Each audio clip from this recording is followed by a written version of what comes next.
What if everything you thought about mental health was missing one crucial piece? I ate like the average American for 30 days, and what happened to my mind will shock you. This isn't just about weight or physical health. This is about how the food on your plate is secretly controlling your anxiety, your focus, and your peace. What I discovered changed everything I knew about mental wellness. I was treating the symptoms, but ignoring the root cause, and it was destroying my mental peace. The breaking point, it was a Tuesday morning. I stood in my kitchen, preparing what everyone called a healthy breakfast, avocado toast with whole wheat bread. But as I spread that avocado, I realized something terrifying. I couldn't remember the last time I felt genuinely calm. Not just not anxious, but truly, deeply peaceful. My anxiety had become like background music, always playing, always there beneath every thought, every decision, every moment. The research that changed everything. I spent weeks diving into nutritional psychiatry studies. What I found shocked me to my core. The standard American diet, high in processed foods, sugar, and industrial seed oils, was directly linked to depression, anxiety, ADHD, and even Alzheimer's. But here's what hit me hardest. We're all eating some version of this diet without even realizing it. That healthy bread? Processed. That natural cereal? Packed with sugar. That salad dressing? Full of inflammatory oils. The decision that scared meth night before starting, I almost backed out. What if this damaged my mental health permanently? What if the brain fog affected my work? What if the mood swings hurt my relationships? But then I thought about all the people struggling with their mental health, doing therapy, taking medications, trying everything, but never looking at their plates. How many of us are trying to fix our brains without fixing our fuel? The experiment design I committed to eating exactly what research shows 60% of Americans consume daily. 57% processed foods, 32% animal products, only 11% whole plant foods. Every meal documented, every emotion recorded, every physical and mental change tracked. No cheating, no exceptions. Just 30 days of living the standard American diet and facing whatever it did to my mind.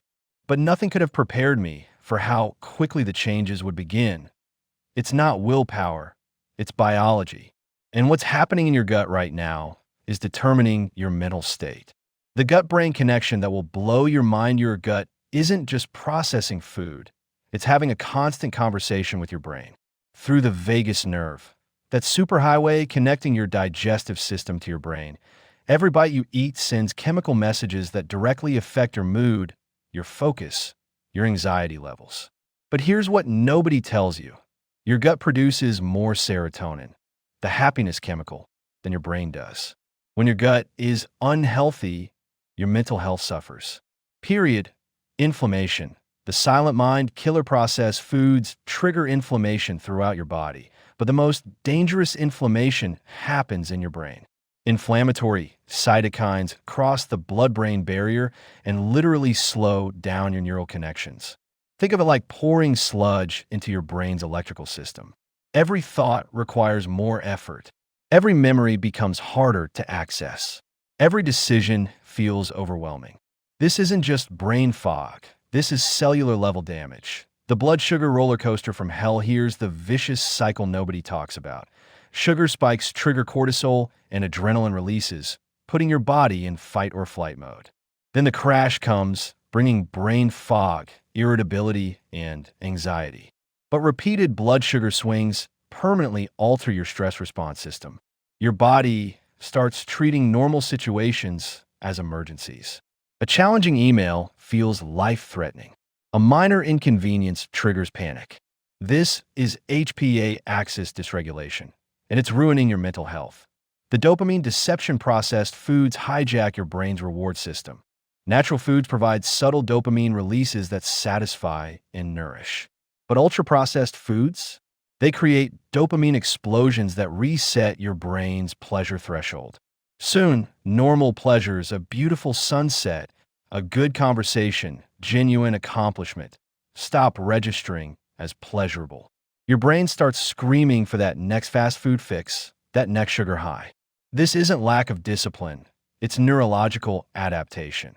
The microbiome's dark secret, your gut houses trillions of bacteria that influence everything from neurotransmitter production to inflammation levels. When you eat processed foods, you're essentially evicting beneficial bacteria and moving in harmful ones. Research shows transplanting gut bacteria from depressed humans into rats makes the rats display depression-like behaviors. Your gut microbes could literally be influencing your personality, your resilience, your very sense of self. But understanding the science was one thing. Living through the reality would test me in ways I never imagined. The false high I woke up day one with sugary cereal, processed milk, and orange juice. By 10 a.m., I was buzzing with energy. I thought, this is amazing. Maybe everyone's wrong about American food. But have you ever felt that jittery, anxious energy that feels more like panic than productivity? By 2 p.m., the crash hit me like a physical blow. My hands shook, my head throbbed, and my brain turned to static. That desperate 3 p.m. coffee run, I finally understood it. The cravings begin by day 4. The cravings became obsessive. I'd think about my next snack while eating my current meal. That chocolate bar wasn't just a want, it was a biological demand. Have you ever felt your food controlling your thoughts? The mood swings started subtlety first, laughing hysterically one moment, then snapping at someone for breathing too loudly the next. I wasn't controlling my emotions, they were controlling me. The mental fog descends day. 7 brought the brain fog that I'd walk into rooms and forget why. Start sentences and lose my train of thought midword. That sharp, focused professional I used to be, gone. Replaced by someone who struggled to form complete thoughts. Work deadlines that used to excite me now triggered panic attacks. Have you ever felt your own intelligence deteriorating? The physical meets mental, the physical symptoms were bad. The weight gain, the skin breakouts, the joint pain. But the mental toll was devastating. My anxiety, usually manageable, became a constant scream in my mind. Every small stress felt like an emergency. Every email felt urgent. Every conversation felt like a potential conflict. And the guilt, the guilt was overwhelming. I knew I was doing this to myself. The isolation starts, I began canceling plans, making excuses. The mental energy required for social interaction felt impossible. Friends asked if I was okay with that concerned tone people use when they know you're not okay. How do you explain you're intentionally making yourself sick to prove a point? The loneliness was profound, yet company felt unbearable. The brain fog wasn't just mental static anymore. It was becoming my new permanent reality. The cognitive decline by day 10, I noticed alarming changes. I'd forget common words mid-sentence. My car keys ended up in the refrigerator. My phone in the pantry. These weren't simple moments of distraction. They were systematic breakdowns in cognitive function. The mental exhaustion felt different from physical tiredness. It was a deep, cellular fatigue that no amount of coffee could fix. Reading the same paragraph 5 times and still not understanding it became normal. The emotional avalanche week 3 brought emotional changes that terrified me. Crying during commercials, snapping at loved ones over trivial matters, then collapsing into guilt-ridden apologies. The mood swings weren't just frequent. They were violent, unpredictable storms that left wreckage in their wake. My anxiety developed physical symptoms. Heart palpitations, night sweats, constant hand tremors. Have you ever felt your body become a prison for your anxious mind? The breaking point day 19 marked my lowest point that I spent 40 minutes looking for my phone while holding it in my hand. When I realized what I was doing, I collapsed on the floor and sobbed great, heaving sobs of frustration and fear. But in that breakdown came clarity. This wasn't me.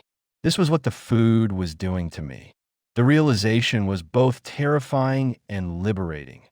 Patterns emerged slowly. I began noticing connections. Processed carbs with anxiety spikes, artificial sweeteners with brain fog, preservatives with mood swings.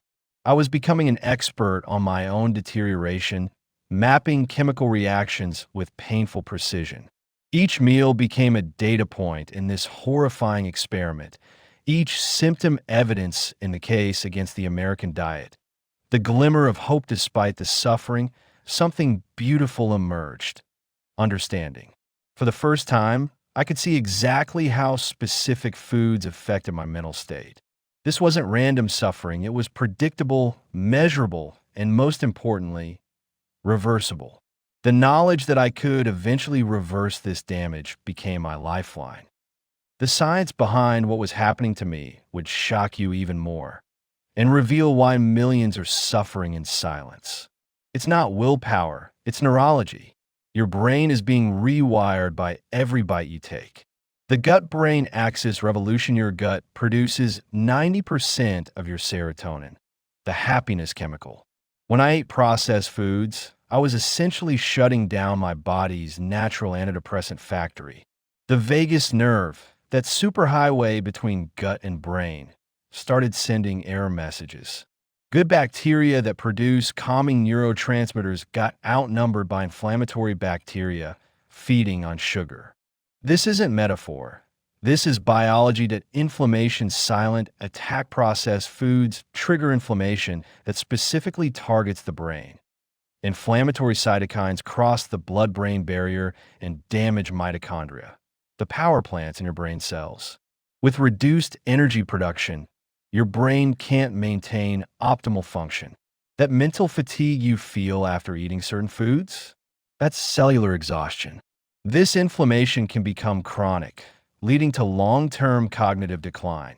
The dopamine disaster. Natural foods provide subtle dopamine releases that satisfy and nourish. But ultra-processed foods create dopamine explosions that reset your brain's pleasure threshold. Soon, normal pleasures stop registering. Your brain starts screaming for the next sugar high. This isn't about lack of discipline, it's neurological hijacking. Your brain has been chemically rewired to crave the very things destroying it. Blood sugar, chaos. Each sugar spike triggers fight or flight mode. Then the crash brings brain fog and anxiety. But repeated swings permanently alter your stress response system. Normal situations start feeling like emergencies. This is HPA axis dysregulation, when your stress response gets stuck in overdrive. It's not personality, it's physiology. The microbiome personality affect your gut bacteria influence, which genes get turned on or off, including genes related to stress response and mood regulation. Research shows transplanting gut bacteria from depressed humans into rats makes the rats display depression-like behaviors. Your gut microbes could literally be shaping your personality, your resilience, your very essence. The healing journey begins when you understand that your plate holds more power over your peace than your day 30 arrived, and the person in the mirror was both familiar and foreign. The physical transformation. The scale showed a 12-pound weight gain, but numbers can't capture the real changes. My skin had the dull gray hue of processed foods. Dark circles looked like bruises from sleepless nights. My clothes fit wrong, as if my body composition had fundamentally shifted. But these visible changes were merely surface symptoms. The inflammation made my face puffy, my joints stiff, my movements sluggish. The mental liberation, the real transformation happened in my mind. The constant static of anxiety, gone. The mental fog that made every thought feel like wading through mud, lifted. The emotional volatility that turned me into someone I didn't recognize, stabilized. Life's stresses didn't disappear, but my capacity to handle them returned. A challenging work project became interesting rather than overwhelming. A disagreement became a conversation rather than a catastrophe. The emotional reawakening week 4 brought emotional changes I hadn't anticipated. That I found myself laughing. Really laughing, not the performative kind you do when anxious. I cried during a beautiful movie scene from genuine connection, not hormonal instability. The numbness that had protected me from negative emotions had also blocked positive ones. As it lifted, I felt everything more deeply, both joy and sorrow, but in appropriate measures. The relationship healing my relationships began healing too, that I had the emotional bandwidth to truly listen, to be present, to offer genuine support rather than distracted responses. The people in my life got the real me back, not the irritable, anxious imposter I'd become. The energy I'd been wasting on managing symptoms became available for living purposefully. The unexpected gifts, the most surprising results weren't what disappeared, but what emerged. Creativity I hadn't experienced since childhood returned. Mental clarity brought insights about my life direction I'd been too foggy to see. But perhaps the greatest gift was empathy. Having experienced how profoundly food affects mental health, I now look at people struggling differently. How many are suffering needlessly? Start small. Think big, the biggest mistake, trying to change everything. That all or nothing approach creates stress that undermines healing. Instead, embrace mental health non-negotiables. These aren't restrictive rules, they're loving commitments. Start your day with protein instead of sugar. Add one colorful vegetable to each meal. Drink water before reaching for coffee. Small wins create momentum for bigger changes. The mental health plate method: imagine your plate divided by brain benefits. 1/4 protein-rich foods for stable blood sugar. 1/4 complex carbohydrates for clean energy. Half colorful plants packed with antioxidants, plus healthy fats for brain structure. But here's the secret most nutritionists miss. How you eat matters as much as what you eat. Eating while stressed negates the benefits of even the healthiest food. Breathe before you eat. Chew slowly. Taste your food. Identify your personal triggers. Food reactions are highly individual. For me, artificial sweeteners caused immediate anxiety. Dairy triggered brain fog. You might react differently. The elimination reintroduction process isn't just about physical sensitivities. It's about discovering what robs you of mental clarity. Keep a simple journal. What you eat, how you feel mentally and emotionally. Patterns will emerge unique to your biochemistry. The supplement strategy: even with perfect eating, modern life exposes our brains to unprecedented stressors. Targeted supplementation can provide extra support. Omega-3s repair brain cell membranes. Magnesium glycinate calms the nervous system. B vitamins support energy production. Probiotics repopulate beneficial gut bacteria. Vitamin D regulates mood-related neurotransmitters. But supplements should supplement, not replace, a mental health-focused diet. The mindful eating revolution: food isn't just fuel, it's information. Every bite sends chemical messages to your brain. Processed foods scream danger, inflammation, stress. Whole foods whisper peace, clarity, healing. Make mealtimes mindful pauses, not rushed necessities. Create rituals around eating. Express gratitude for nourishing food. This isn't woo-woo spirituality, it's practical neurology. Your brain responds to the energy and intention behind your eating. Your journey toward mental wellness through food begins with a single, conscious choice and continues with every bite that honors the profound connection between what's on your plate and what's in your mind.